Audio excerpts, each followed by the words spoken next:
2 ठिकाणी बर आणि त्यामुळे खाणं कधीतरी बाहेरचं घ्यायचं की जिथे अन्न दोष म्हणजे आपण सांगितलं गेलेले तिथले कुठले ना कुठले तरी दोष येतात. अन्न आपल्या शरीरात जातं खूप दीर्घकाळ त्याचा परिणाम आपल्यावरती.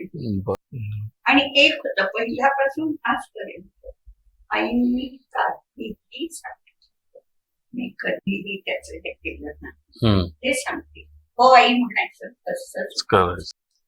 मी घरी पोचता क्षणी आईचा फोन बसतो की तू उद्या किंवा परवा तुला जमेल तेव्हा फोनात येऊन जा, तुला आता गुरुस्पर्शाची आवश्यकता आहे. आता पुढचा प्रश्न तुमच्यासाठी असा आहे की तुमचं अपेंडिक्सचं ऑपरेशन झालं होतं त्यावेळी तुम्हाला काही अनुभव आले होते तर ते अनुभव आम्हाला ऐकायला आवडेल. मला अनुभव आलाच होता पण त्याही पेक्षा आईंना इथे तो अनुभव आला होता तो ऐकायलाही सगळ्यांना खूप हे वाटेल. मला तिथे जरा 5-6 दिवस पोटदुखीचं हे झालं. आधी मी जरा वेगळ्या ह्याच्यात होते की काहीतरी कोलायटिस हे असेल किंवा काही असेल औषधं घरच्या घरी करण्याचा प्रयत्न केला. डॉक्टर भाचा म्हणला नको त्या मी येईपर्यंत पण थांबू नको तू ऑपरेशन करून घेतात. आणि शनिवार रविवार होता. मुलगाही म्हटला की सोमवारी एकदा आम्ही कामाला लागलो की मग काय आम्ही येऊ शकणार. मग मी त्या रात्री गेलो हॉस्पिटलमध्ये आणि त्यांनी सांगितलं की अपेंडिक्सचं ऑपरेशन करायलाच पाहिजे. काही मग आता नाही तर उद्या सकाळी. नाही म्हटलं आत्ताच करा.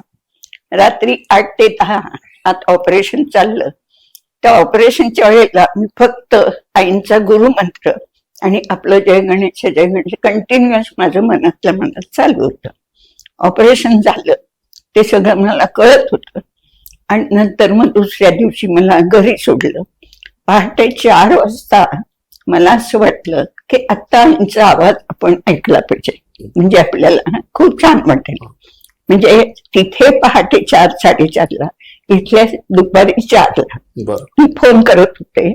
माझ्या लक्षात पण नव्हतं इथे विष्णू याग चालला होता म्युझिक तो झाला आणि दुपारी भारूड होत त्यामुळे माझ्या फोनवरचं बोलणं तिथे काही ऐकायला जात नव्हतं. मग जयती म्हणली की आम्हाला काही कळत नाही कोण बोलतंय काय. तर म्हटलं एवढंच सांग शुभदा खाडीलकर त्याचा फोन आला. पण हा फोन तुम्ही अमेरिकेहून केला? तिथून केला. तुमचा अनुभव अमेरिकेतला? साधारण 12-12.5 तासांचं अंतर वेळेचं खाली आणि वर पृथ्वीची जी अवस्था. आणि अशा वेळेला माझा विश्वास का बसला तर आपण गुरुमंत्राचं सतत हे केलं तर विश्वमनाशी आपली ताल जोडली जाते हा माझा तो अनुभव होता. इकडे आई माझं ऑपरेशन चाललेलं असताना माझं तिथे रात्री आणि आई सकाळी आरतीनंतर बसल्या होत्या आणि त्यांना खूप अस्वस्थ वाटायला लागलं. खूप उग्र वास यायला लागले. वरती काही फुटले का सांडले का बघा जरा. प्रत्येक जण म्हणते नाही खोली व्यवस्थित पुसलेली आहे स्वच्छ आहे सगळं कुठे काही सांडलं पडलेलं नाहीये. तर आई म्हणल्या म्हणजे मी आल्यानंतर आईने मला स्वतः हे सांगितलं 2-3 सांगितलं की म्हणे मी इतकी अस्वस्थ झाले की वर जाऊन ध्यानात बसली आणि ध्यानात बघितलं की कुणाला तरी एका खोलीतनं दुसऱ्या खोलीत नेताय स्ट्रेचरवरनं. त्याच्या तोंडावर मास्क आहेत पण नेणाऱ्यांच्या पाठीमध्ये आल्या त्यामुळे कोण व्यक्ती मला कळत नव्हतं. आणि दुसऱ्या दिवशी माझा फोन केल्यानंतर त्यामुळे मला उलगडा झाला की हा काय प्रकार. म्हणजे आपल्याला त्यावेळेला येणं अनुभव आणि गुरूंना तो अनुभव येणं त्या प्रसंगातनं मी असं ठामपणे केलं की पृथ्वीच्या पाठीवर आपण कुठेही असलो कितीही वेळेचं अंतर असलं तरी विश्वमनाशी आपली तार जोडली जाते. आणि त्याच दिवशी पहाटे मला ज्या दिवशी ऑपरेशन झालं त्या दिवशी मला दिसलं होतं की जसं सप्तशृंगी किंवा याच्या डोंगरात गुहांमध्ये त्या देवी आहेत तसं आई पाठमोरे आहे पण छोटीशी अशी गुहा आहे त्याच्यावर असा सॅटिनचा पांढरा रुपेरी पडदा स्वच्छ सिल्की आणि तो आईने असं दूर केलाय. आणि आज काय दिसावं तर एक लिंग आहे, बर त्याच्या खाली अशा त्या 3 रेखा आहेत, शिवलिंगाच्या बरोबर, खाली जशी हो, असते हो. तसं. आणि त्या लिंगामध्ये एक ज्योत अगदी मंदपणे तरळते आणि ऐकायला आलं ओम तत् सत. वा वा. हा एकदम टोकाचा हो अनुभव. अगदी खरं. मी तेच म्हणणार होतो की ही अगदी शेवटची पायरी ज्याला म्हणतात हो. की ओम तत्सच. हा अनुभव सीमा तुम्हाला विचारत होती की हा सांगून झाला का, बर. तर तो आज आपण हे केला. पण म्हणजे तो अनुभव तुम्हाला आलेला आहे. म्हणजे प्रेक्षकांना मी पुन्हा एकदा सांगेन की खारीलकर काकूंची सुरुवात ही आईंच्या नात्यातून झाली. त्यावेळेला त्या किती अजाणत्या होत्या आणि त्याच्यानंतर आज ओम तत्सत हा अनुभव त्यांनी घेतला. खरंच हे दोन्ही 2001चे 4 साली ऑपरेशन किंवा बाबांच्या ऑपरेशनच्या वेळेला असेच अत्यंत विशेष अनुभव मला आध्यात्मिक आलेले आहेत.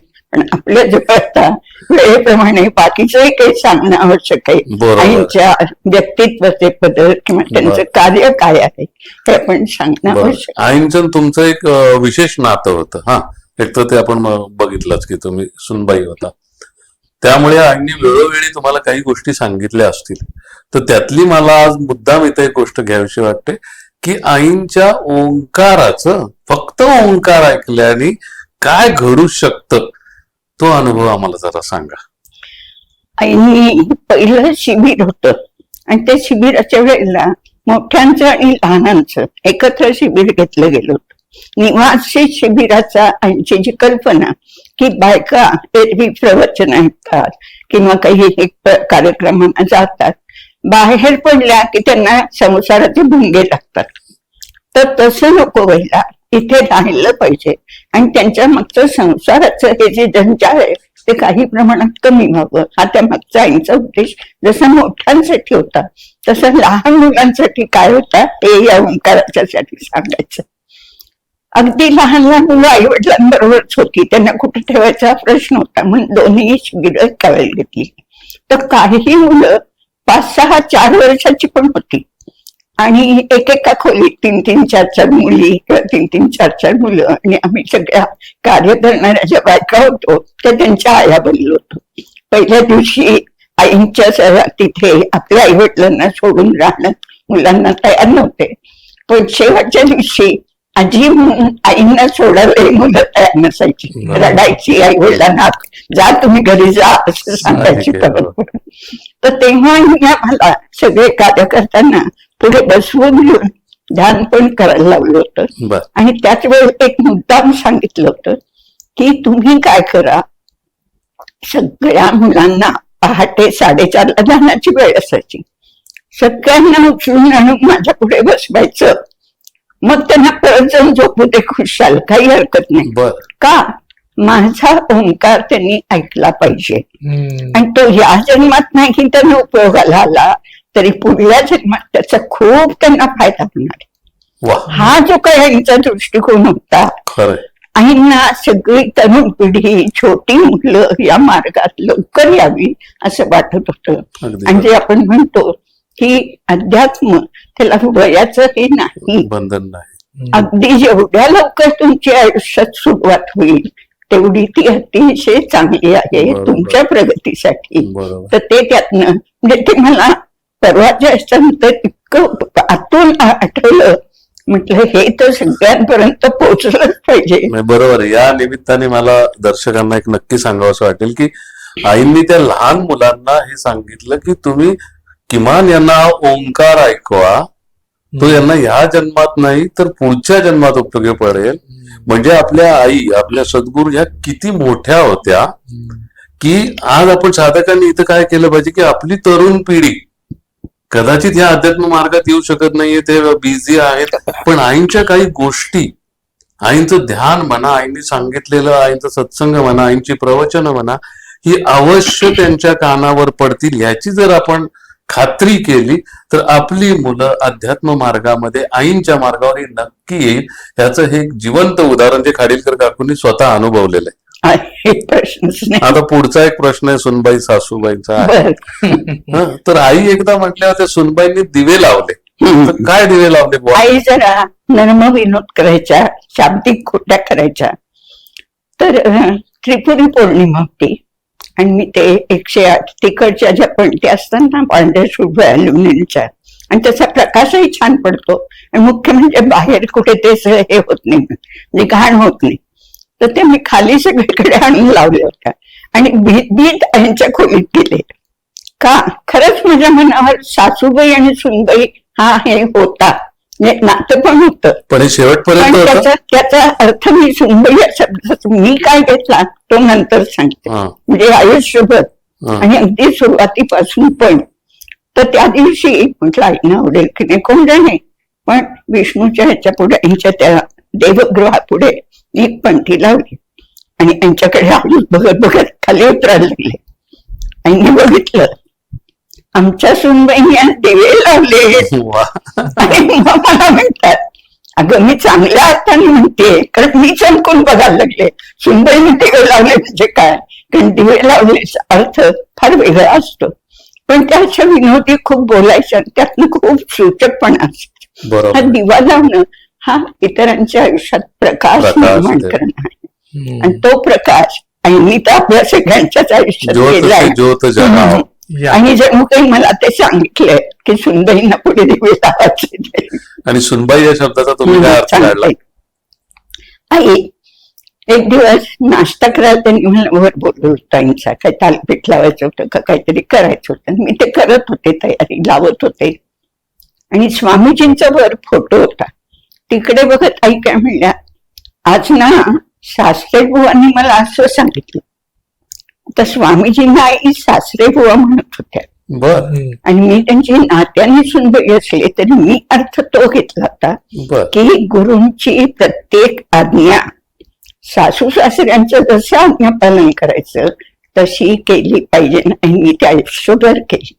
साधं पाणी सुद्धा स्वामीजींना अर्पण केल्याशिवाय त्या प्यायल्या नाही, किंवा शेवटपर्यंत त्यांना होत नव्हता स्वयंपाक तरी ते वर्षभराची जी आज्ञा शेवटी होती की तू कुणाचाही स्पर्श केलेलं काही खायचं नाही, कोणाचा स्पर्श घ्यायचा नाही.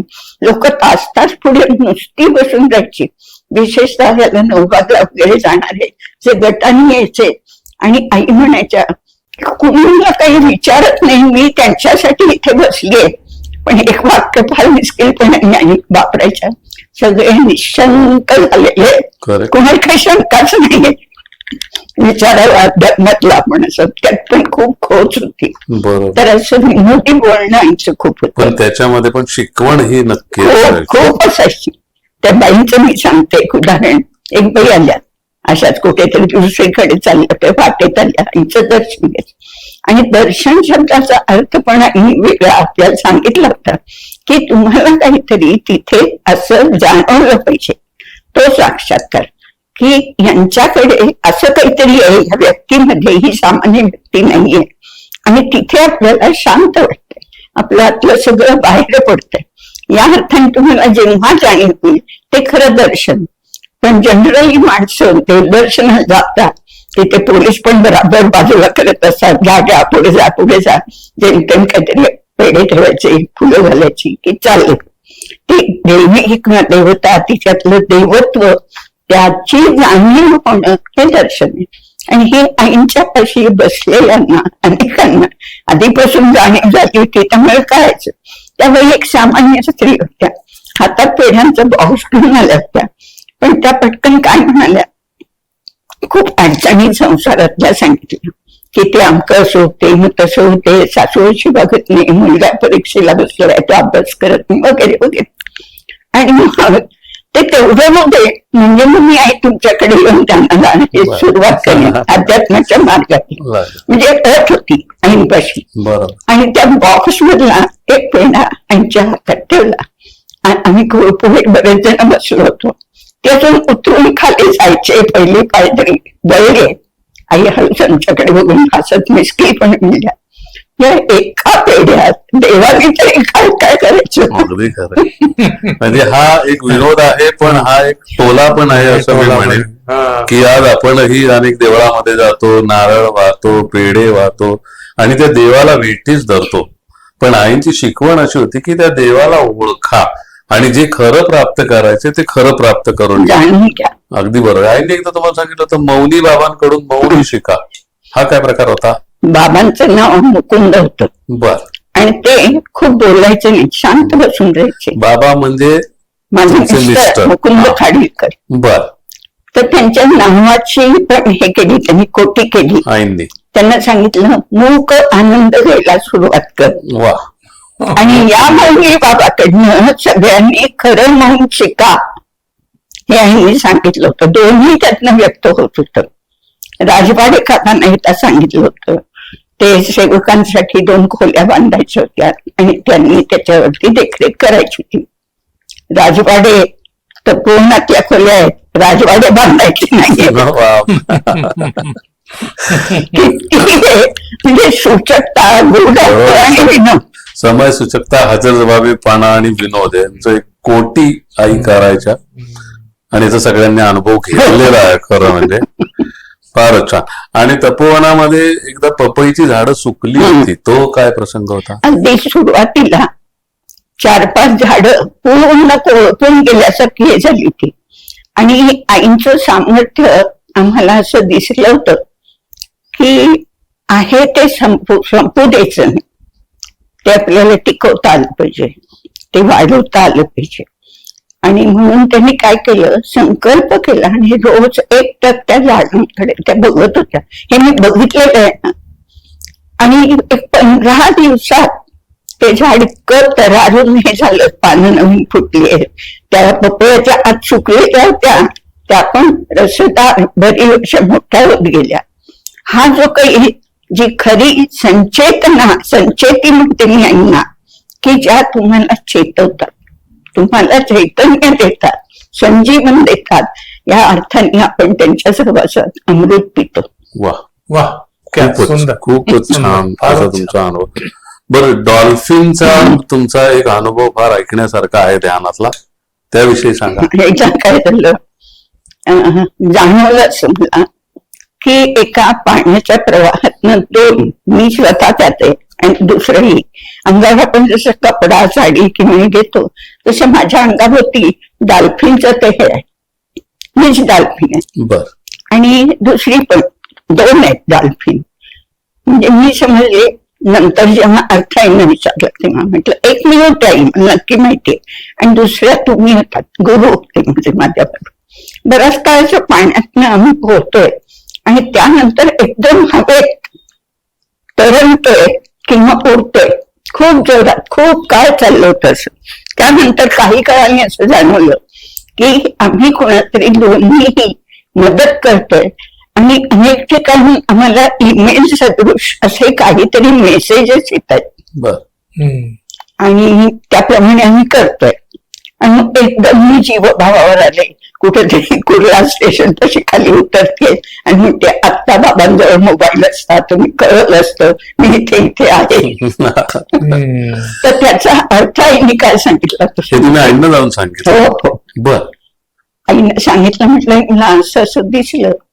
तर आईने सांगितलेला अर्थ फार हे वेदक आहे तो, की पहिलं जे आहे पोहणं ते आपलं संसार सागरात, भवसागरात पोहणं आहे.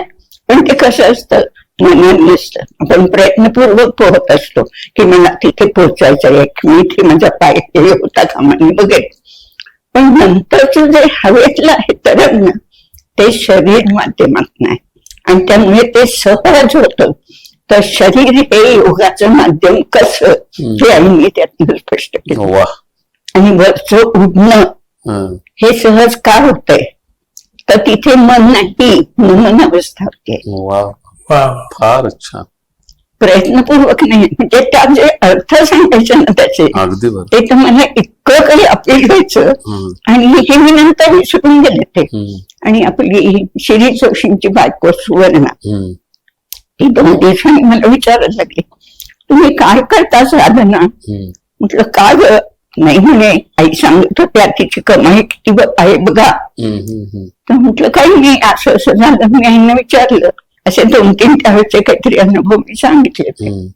तर म्हणे आईने सांगितले की तिला विचारा ती कशी साधना करते आणि काय.